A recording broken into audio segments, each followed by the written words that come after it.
step, and I'm trying to get away. They are followed by Joe Stafford, his wife Kathy, and Bob Anders. The five avoid the angry crowds now behind them and head southwest towards the British Embassy, led by their Romanian guide. She pulled me to the side, and the rest of our group also went to the side, and she says, you know, there's a demonstration, we can't go there. We saw a demonstration there, so we decided that's not a good idea. In the end, they head to Bob Anders' apartment and remain there, terrified of stepping back onto the streets of Tehran.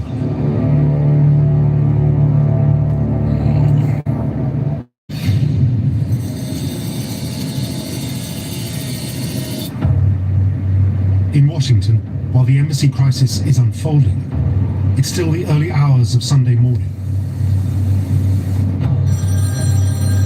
Calls from Iran begin to trickle in to the State Department. The president is alerted as dawn rises. And so is the Central Intelligence Agency. Upon receiving the information that the embassy had been overrun, the CIA would have immediately been concerned for the safety of its people. By the time America wakes up, the revolutionary students have declared a victory. Day one of the world's biggest ever international hostage crisis has begun. They were paraded in front of the cameras, and this was a big victory for the students. I mean, they were very surprised that they'd actually been able to pull it off. 66 Americans are now being held hostage at gunpoint.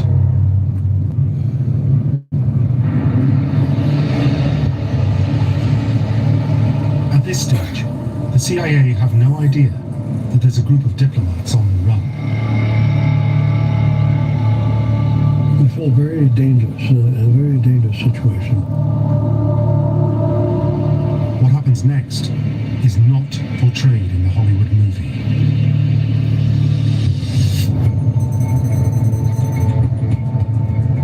After their first night in hiding, the escapees make a nail-biting series of overnight stays at 5 different locations in Tehran. This includes the British ambassador's residence. This takes place over 6 grueling days.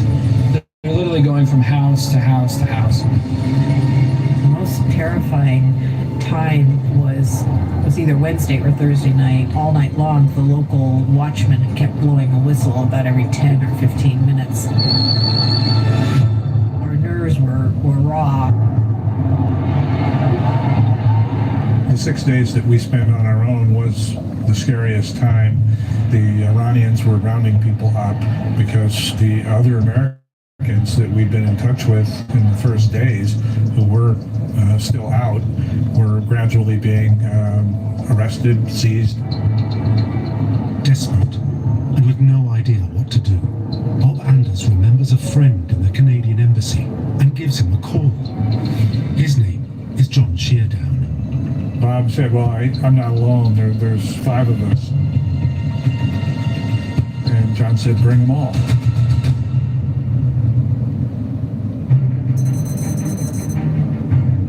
Six days after they first step out of the US Embassy onto the streets of Tehran, the escapees finally reach the Canadian house. With their fellow Americans held hostage at gunpoint, they themselves are now effectively fugitives at large in Iran. Terrified of being caught, confused about what to do next, and exhausted, they now have just one hope: rescue by the CIA. I had the sense anyway that Washington had sort of forgotten about us. 1 month after the embassy takeover, and the State Department is still consumed by the ever-worsening hostage crisis. Hostages. No act has so galvanized the American public toward unity in the last decade as has the holding of our people as hostages in Tehran. While State Department staff grapple with how to deal with the embassy, they also become aware of the 6 escapees through information sent from Canadian officials in Tehran. The State Department turns to the CIA.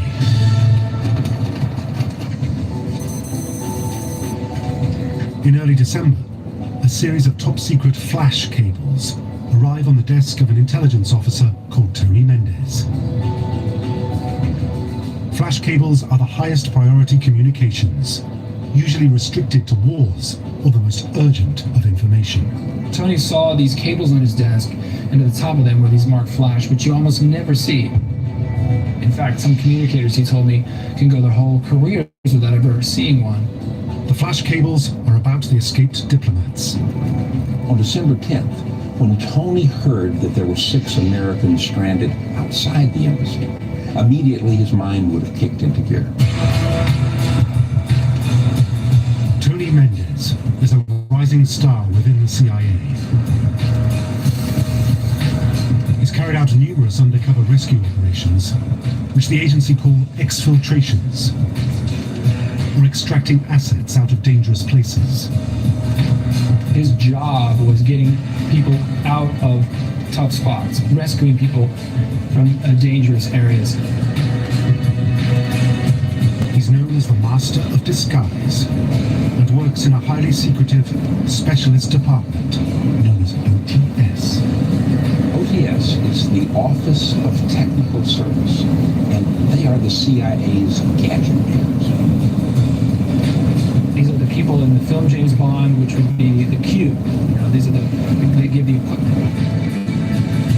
With the arrival of the flash cables, Mendez and the OTS are about to receive their biggest challenge yet.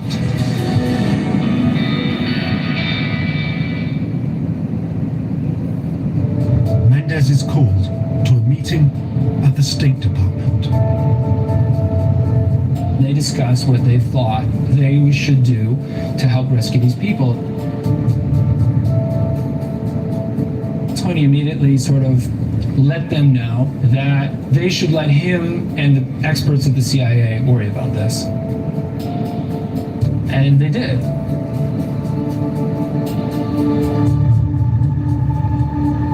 The rescue is now in Mendez's hands.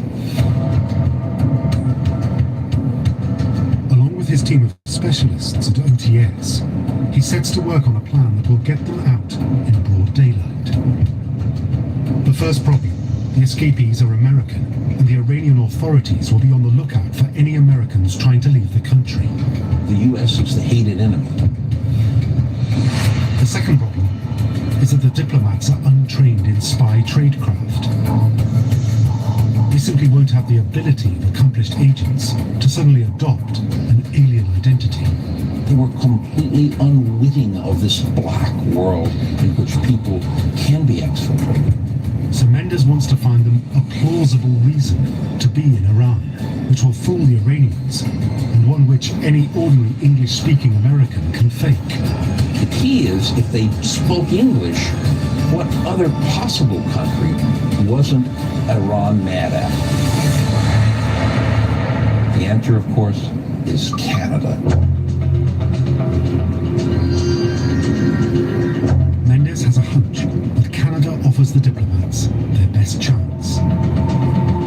But he's worried that the Canadian government won't break its own protocol and issue citizens from another country fake passports. Unfortunately, the Canadians had a law that said, you can't just give out passports to anybody. The foreign minister, along with the prime minister, got together. They were able to sort of circumvent the parliament so that they could pass this exception to their laws. With the Canadian passports secured, next, Mendez now needs a cover story. He wanted to create a story that was so unbelievable, so crazy and over the top, that no one would believe that it was fake.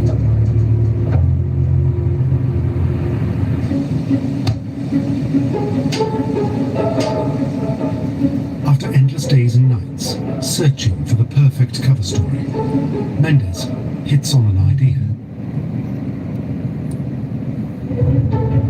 Suppose the diplomats are Canadians who are part of a Hollywood film crew, and they're says that they're on a special trip to look at filming locations.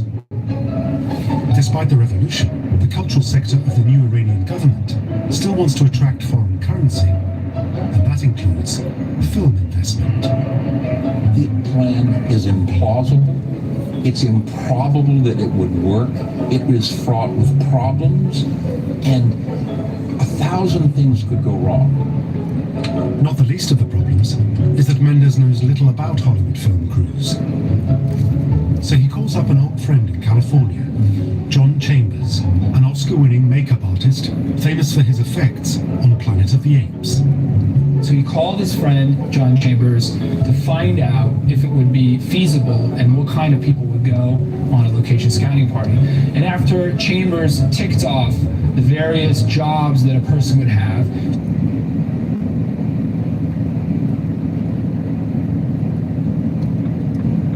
it was a perfect solution.